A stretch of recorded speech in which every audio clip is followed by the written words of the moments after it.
দীপার জ্ঞান ফিরে। দীপা শুধু একটা কথাই বলে, মিশকা ফিরে এসেছে, যে কোনো আটকাতে হবে। দীপা আবার অজ্ঞান হয়ে যায়। মিশকার কথা শুনে তো সূর্য রেগে যায়। সূর্য একটা কাচের বোতল ভেঙে ওইটা নিয়ে মারতে যায় মিশকাকে।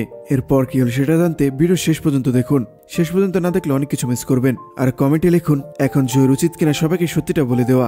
জয় আলমারির দরজা খুললে মিশকার দেহ জয়ের উপর পড়ে। ওইদিকে ডক্টর আসে দীপাকে দেখতে। সূর্য ডক্টরকে বলে, ডক্টর একটু ভালো করে দেখুন, দীপা কেমন জানি করছে, শুধু কিছু একটা বলার চেষ্টা করছে, আর আপনি আমাকে যে ইঞ্জেকশন দিতে বলেছিলেন সেটা আমি দিয়েছি। জয় চিৎকার শুনে সাক্ষ্যদীপ আর আরিয়ান ওখানে চলে আসে। সাক্ষ্যদীপ গিয়ে জয়কে ধরে আর আরিয়ান ধরে মিশকাকে। আরিয়ান মিশকাকে বসিয়ে দিয়ে জল খেতে দেয়। মিশকাদের বলে, আমাকে হসপিটাল নিয়ে চলো তোমরা, আমি মরতে চাই না। কেউ মিশকার সব স্মৃতি মুছে ফেলতে চেয়েছে, কিন্তু মিশকা তো অলরেডি মারা গিয়েছে, তাহলে আমাকে কে মারতে চায়? জয় তুমি ঠিক সময় না আসলে আমি হয়তো আজকে মারা যেতাম। তোমার চিৎকার শুনে সেই লোকটি পালিয়েছে। আরিয়ান জয়কে বলে, জয় সব কি হচ্ছে? জয় বলে, আরিয়ান আমি তোকে পরে বলছি সব। সাক্ষ্যদীপের পর অ্যাম্বুলেন্সকে ফোন দেয়। তখন সাক্ষ্যদীপের মাও সাক্ষ্যদীপকে কল করে। সাক্ষ্যদীপ বলে, মা তুমি চিন্তা করো না, জয় আমার সাথে রয়েছে। আর মিসেস সেনগুপ্ত ঠিক আছে? সাক্ষ্যদীপের মা বলে, হ্যাঁ দীপা ঠিক আছে, তোরা জলদি তাড়াতাড়ি আয়, তোরা তাড়াতাড়ি এখানে আয়। সাক্ষ্যদীপ বলে, আচ্ছা ঠিক আছে মা আসছি। সাক্ষ্যদীপ আর জয় বাড়িতে ফিরলে সাক্ষ্যদীপের মা জিজ্ঞেস করে, কি হয়েছে এবার খুলে বল। সাক্ষ্যদীপ বলে, আরেকটি সেনামের মেয়েটা আছে না, সে তো যমজ, আমি তো দেখে আসলাম। সূর্য বলে, কিভাবে দেখলেন? সাক্ষ্যদীপ বলে, আমার কাছে ছবি রয়েছে, আমি ভিডিও তুলে নিয়ে এসেছি। সাক্ষ্যদীপের পর ছবি আর ভিডিও সবাইকে দেখায়।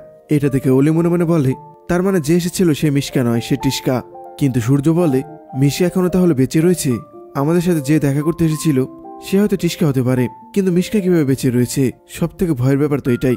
সূর্যের পর জয়কে জিজ্ঞেস করে, জয় তুমি তখন হুট করে কোথায় চলে গিয়েছিলে? জয় বলে, আমি সত্যিটা জানার জন্য গিয়েছিলাম। অলির ভিতরে চেপে রাখা রাগটা এখন বের করে। অলি বলে, তোমার সত্যিটা না জানলে হচ্ছে না তাই না? তুমি তো যাচ্ছিলে আরিয়ানের সাথে ঘুরতে। জয় কোন উত্তর দেয় না, চুপ করে থাকে। অলি আবার বলে, কি হলো চুপ করে রয়েছো কেন, উত্তর দাও। জয় শুধু বলে, মা কবে ঠিক হবে? সূর্য বলে, খুব শীঘ্রই। ও রেসপন্স করছে, কিন্তু এখনো ভালো মতো জ্ঞান ফিরেনি। যেটুকুই ফিরছে তাও শুধু রূপা রূপা বলছে। জয় মনে মনে বলে, আমি জানি মিশকা এই খেলাটা কিভাবে খেলছে। এই ছবি ভিডিও সব নকল হতে পারে, কিন্তু সবার আগে মাকে জাগাতে হবে, না হলে সব যে বৃথা হয়ে যাবে। জয় নিজের রুমে গিয়ে চিন্তা করতে থাকে আর কান্না করতে থাকে। জয় কান্না করে আর বলে, কি করে বুঝবো কে আসল কে নকল? কি করে বা ছাড়া পাবা মেয়ে থেকে? কি করবো আমি? জয়ের পিছে পিছে সাক্ষ্যদীপ জয়ের রুমে আসে। সাক্ষ্যদীপ এসে তাকে জয় কান্না করছে। সাক্ষ্যদীপ জয়কে পিছন থেকে রূপা বলে ডাক দেয়। জয় তো আটকে ওঠে। জয় পিছন করে দেখে পাপা দাঁড়িয়ে। সাক্ষ্যদীপ জয়ের কাছে এসে বলে, নিজের নাম শুনলে সারা না দিয়ে থাকতে পারিস না তাই তো? জয় ভয় ভয় গলায় বলে, তুমি তাহলে জানো? সাক্ষ্যদীপ বলে, জানতাম না, কিন্তু আমি বুঝতে পেরেছিলাম তুই সেই হারিয়ে যাওয়া মেয়ে রূপা। তুই যখন তোর সইকে সব বলছিলি আমি সবই শুনেছি। পাপাকে কিছু বলা যায় না, সইকে বলা যায় তাই না? জয় সাক্ষ্যদীপকে বোঝানোর চেষ্টা করে। জয় বলে, সরি পাপা। সাক্ষ্যদীপ বলে, না না ঠিক আছে, তুই রূপা হতে পারিস, কিন্তু তুই জয়ও, তুই আমারও মেয়ে। আমি জানি না আমি তোকে ছাড়া কিভাবে থাকবো। সাক্ষ্যদীপের কথাগুলো বলতে অনেক কষ্ট হচ্ছিল।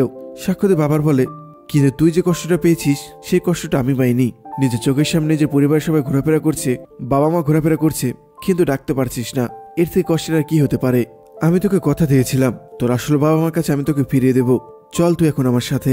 জয় বলে, না পাপা, এখনো ভয় পাওয়ার অনেক কারণ রয়েছে। মা আগে সুস্থ হোক, মা ভালো না হওয়া পর্যন্ত মিশকার সাথে কেউ লড়াই করতে পারবে না। সাক্ষ্যদীপ বলে, কিন্তু মিশকা তো। সাক্ষ্যদীপের কথা থামিয়ে দিয়ে জয় বলে, ওই টিস্কা, মিশকাই হলো টিস্কা। সাক্ষ্যদীপ বলে, কি বলছিস তুই এসব? আমরা না নিজের চোখে দেখে আসলাম, আর আমরা নিজেই তোকে হসপিটাল দিয়ে আসলাম, আর ও নিজের কি ক্ষতি করবে নাকি? জয় বলে, তুমি জানো না পাপা, ও কতটা ডেসপারেট, ও নিজের ক্ষতি করতে পারে, ও এতটা ডেঞ্জারাস। ওইখানে আমরা যে ছবি আর ভিডিওগুলো দেখেছি সব নকল। তুমি বিশ্বাস না করলে ছবিগুলো ল্যাব টেস্ট করাও, তাহলে তুমি প্রমাণ পাবে সব মিথ্যে। তখনই কারেন্ট চলে যায়। জয় তো ভয় পায়। জয় বলে, কে? সূর্য সাক্ষ্যদীপের মাকে বলে, আপনাদের বাড়িতে ইনভার্টার নেই? সাক্ষ্যদীপের মা বলে, আছে তো, কিন্তু কাজ করছে না কেন বুঝতে পারছি না। ওইখানে সাক্ষ্যদীপ আর জয়ও চলে আসে। সাক্ষ্যদীপও বলে, মা ইনভার্টার এখনো চালু হচ্ছে না কেন? জয় বলে, মা ঠিক আছে। সূর্য বলে, আমি তোমার মায়ের কাছে রয়েছি। সাক্ষ্যদীপ বলে, আমি দেখছি কি হয়েছে। সাক্ষ্যদীপের মা বলে, দরকারের সময় হাতের কাছে মোমবাতিও পাওয়া যায় না। জয় অন্ধকারের মধ্যে একটি অবয়ব দেখতে পায়। একটি মেয়ে লাল শাড়ি পরে রয়েছে, দেখতে মিশকার মতো। জয় বলে, কে ওখানে? তখন রুমে থাকা সবাই জয়ের দিকে তাকায়। মেয়েটি জয়কে ধাক্কা দিয়ে ওখান থেকে চলে যায়। জয় হাতের মধ্যে দেখতে পায় একটি চেইন আর লকেট রয়েছে। জয় লকেটটি খুলে, লকেটের মধ্যে দুইটি ছবি রয়েছে, একটা সূর্যর আর একটা মিশকার। জয় তখন বলে, মিশকা ফিরে এসেছে, এবার সত্যিকারেরই ফিরে এসেছে। ঠিক তখনই দীপার জ্ঞান ফিরে। দীপা শুধু ছটফট করতে থাকে। দীপা শুধু বলে, আমাকে রূপাকে বাঁচাতে যেতে হবে। সূর্য বলে, দীপা তুমি সব কি করছো? তুমি এখনো ঠিক হওনি। সাক্ষ্যদীপের মা বলে, ও কিছু দেখাতে চাইছে। দীপা তখন ইশারা একদিকে দেখতে বলে। সবাই তখন ওই দিকে তাকায়। সবাই দেখতে পায় আয়নার মধ্যে কিছু লেখা রয়েছে, আর নিচে লেখা রয়েছে মিশকা। সাক্ষ্যদীপের মা বলে, এটা কি করলো? দীপা খাট থেকে নেমে যায় ওই লেখাটি মুছার জন্য। দীপা বলে ওকে আটকাতেই হবে। সূর্য দীপাকে সামলাতে পারছে না। দীপা আবার অজ্ঞান হয়ে যায়। সূর্য দীপাকে আবার শুইয়ে দেয়। সূর্য বলে দীপা তোমার কিচ্ছু হবে না, আমি আছি তো। সূর্য দীপাকে অক্সিজেন মাস্ক লাগিয়ে দেয়। জয় বলে মায়ের কি হলো, এখনো তো ঠিক ছিল মা। দীপা শুধু সূর্যকে বলতে থাকে মিশকা ফিরে এসেছে, ওকে আটকাতেই হবে ডাক্তারবাবু। সূর্য চিন্তায় পড়ে যায়।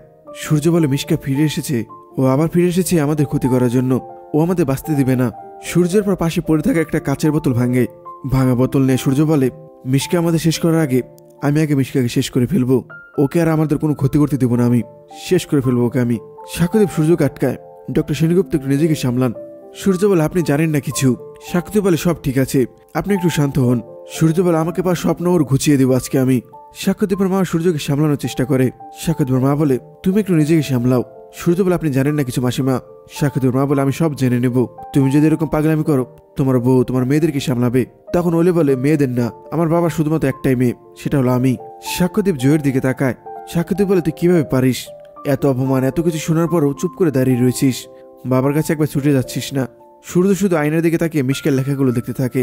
সূর্যের আবার পুরনো কথা মনে পড়ে যায়। সূর্য আরো রেগে যায়। সূর্য বলে আজকে আমি ওকে ছাড়বই না। ওলি সূর্যকে সামলানোর চেষ্টা করে। ওলি বলে বাবা তুমি কোথায় যাবে, কিভাবে খুঁজবে? সূর্য ওলে হাত ছেড়ে দিয়ে বলে আমি পাতাল থেকে হলে ওকে খুঁজে বের করবো, ওকে আমি দরকার হলে খুন করবো। এটা বলে সূর্য চলে যায়। ওলি আবার দৌড়ে গিয়ে সূর্যকে আটকায়। সূর্য বলে ছাড় আমাকে। মিশকা জয়কে মারতে চেয়েছিল, কিসের জন্য? তোর মাকে মা বলে এর জন্য। আমি ওকে ছাড়বো না, ছাড় আমাকে তুই। ওকে যেখান থেকে ওকে আমি টেনে হিঁচড়ে বের করবো, এরপর ওকে শেষ করে ফেলবো।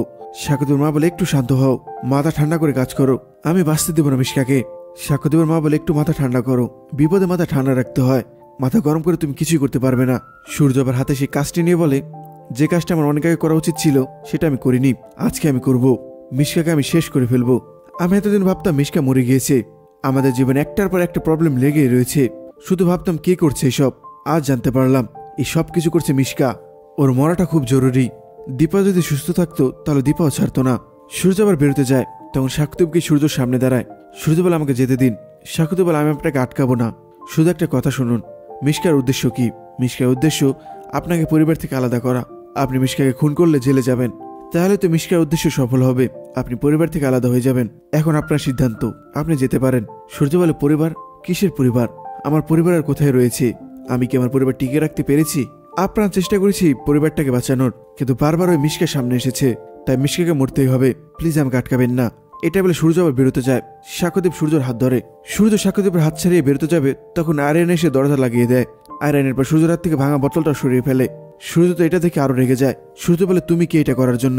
তুমি দরজা কেন আটকালে? তোমার সাহস কি করে হয়? সাক্ষ্যদেবের মা গায়ে সূর্যকে আবার বলে তুমি সবকিছু ফিরে পাবে, একটু শান্ত হও তুমি। সূর্য বলে আপনি জানেন না মাসিমা, মিশকে আমার গোটা পরিবারকে এবার শেষ করে দেবে। সাক্ষ্যদেবের মা বলে তোমাদের দুজনে ভালোবাসার জোর অনেক বেশি, ওই ঘৃণা কিছু করতে পারবে না তোমাদের, দেখো সব ঠিক হয়ে যাবে। সূর্য কান্না করে আর বলে ঠিক হবে আর কি ঠিক হবে, আমার সবকিছু তো শেষ হয়ে গিয়েছে, ছারকার হয়ে গেছে আমার সব পরিবার, ছারকার হয়ে গেছে আমার সবকিছু। সূর্য কান্নায় ভেঙে পড়ে। সাক্ষ্যদেব আর সাক্ষ্যদেবের মা সূর্যকে সামলানোর চেষ্টা করে। সাক্ষ্যদেব বলে আমরা আছি তো, কিচ্ছু শেষ হয়নি আপনার, সব ঠিক হয়ে যাবে। জয়ও কান্না করে আর মনে মনে বলে কত অবাক আমি, বাবা এতটা কষ্ট পাচ্ছে, তাও বাবাকে গিয়ে জড়িয়ে ধরতে পারছি না, কথা বলতে পারছি না বাবার সাথে। ওইদিকে অলি শুধু অলি চিন্তা করছে। অলি মনে মনে বলে মিশকে সব শেষ করছে না, জয়ের জন্য আমার সব শেষ হচ্ছে, সবাই দূরে সরে যাচ্ছে আমার থেকে, প্রথমে বাবা এখন আরিয়ান। এরপর মিশকাকে দেখানো হয়। আসলে সবই মিশকা সাজানো নাটক ছিল। মিশকা হসপিটালে গিয়ে সিকিউরিটি গার্ডকে বলে আমার কেবিনে সিসিটিভি ক্যামেরা বন্ধ করে দাও। মিশকার পর নিজের ড্রেস চেঞ্জ করে হসপিটাল ড্রেস পরে। মিশকার বেডে অন্য একটি মেয়ে শুয়ে থাকে। মিশকা বলে তোমার কাজ শেষ, তুমি এখন উঠো। মিশকার পর ওই জায়গায় নিজে শুয়ে পড়ে। মিশকা মেয়েটিকে বলে যাওয়ার সময় সিকিউরিটি গার্ডকে বলো সিসিটিভি ক্যামেরা চালু করে দিতে। সিকিউরিটি গার্ডের পর সিসিটিভি ক্যামেরা আবার চালু করে দেয়। আসলে মিশকা সবাইকে বোঝাতে চায় ও মিশকা না, ও টিস্কা, ও সারাক্ষণ হসপিটালে ছিল। মিশকা নার্সকে বলে আমার ফোনটা দাও। মিশকা ফোন দেখার বলে সিসিটিভি ফুটেজ দেখে সবাই ভাববে সাক্ষ্যদেব সরকার আমাকে হসপিটাল ভর্তি করার পর থেকে আমি হসপিটালে রয়েছি। মিশকা বলে এবার তোমরা কি করবে? আমি প্রমাণ করে দিলাম মিশকা এখন ফিরে এসেছে, মরা মানুষকে আমি ফিরে আনতে পারি।